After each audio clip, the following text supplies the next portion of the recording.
भारत के प्रधानमंत्री यानी कि सम्मान्य प्रधानमंत्री नरेंद्र मोदी जी, आपको मैं नमन करता हूँ। मैं इंद्रलाल ठाकुर नेपाल से सुनसरी ज़िला से बोल रहा हूँ। देखिए प्रधानमंत्री जी, आप बहुत बड़े पद में हैं। भारत में है बहुधर्मज्ञ धर्मात्मा लोग रहते हैं। बहुत सारे ईमानदार, कर्मठ, देशभक्त और सद्भाव सद्प्रेमी राम के भक्त सब भी आपको सुझाव किए हैं कि प्रधानमंत्री जी ज़्यादा देर तक नेपाल का ज़मीन लंबे समय तक रख लेने से कुछ नकारात्मक असर पड़ने लगता है। इसीलिए आप इसमें विलम्ब न करें। काला पानी, लिपुलेख, लिम्पियाधुरा नेपाल का था। भारत के सेना को शरण में सहज वातावरण बनाने के लिए पड़ोसी के नाते से पड़ोसी के धर्म मनाते हुए नेपाल सरकार उस वक्त 1962 में जो चाइना से युद्ध में हारे थे, उस वक्त से रसद पानी और सेना को शरण लेने का जगह नहीं था, रहने के लिए दिए। नेपाल बहुत पुण्य किया, धर्म किया भारत के साथ में।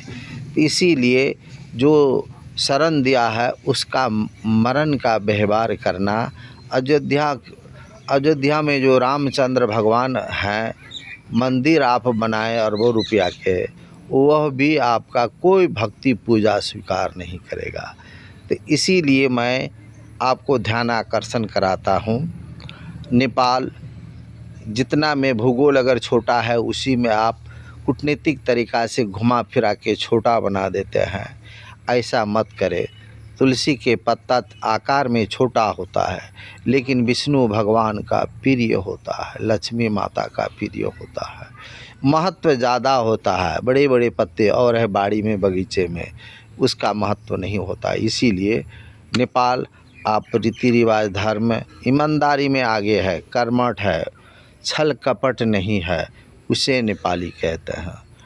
अब दोस्त से अच्छा व्यवहार करते हैं। पड़ोसी अगर जाके गद्दारी करे फिर भी मदद मांगे तो नेपाल ऐसा दयालु है, रामचंद्र भगवान जैसा, जो दया करके जो संकट में है उसे संकट अनुसार का समाधान कर देते हैं। दुनिया के हर युद्ध में खतरनाक युद्ध में आपने इसका आजमाइश किए हैं, देखे हैं।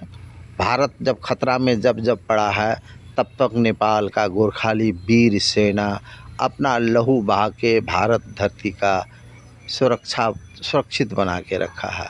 ये बहुत बड़ा बलिदान है।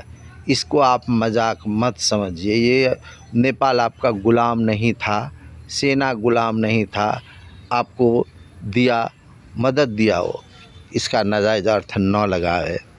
इसीलिए और भारत के विद्वान लोग भी बोल रहे, बहुत सारे पत्रकार लोग भी बोल रहे हैं कि ये नेपाल का था, उस पर उलझे न।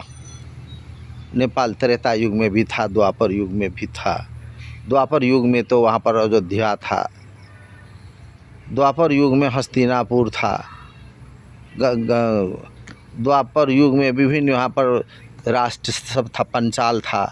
तो इसीलिए बोल रहे हैं उस वक्त आपका भारत नहीं था, लेकिन नेपाल था। नेपाल से भी सेना गया था महाभारत के युद्ध में शरीक होने के लिए।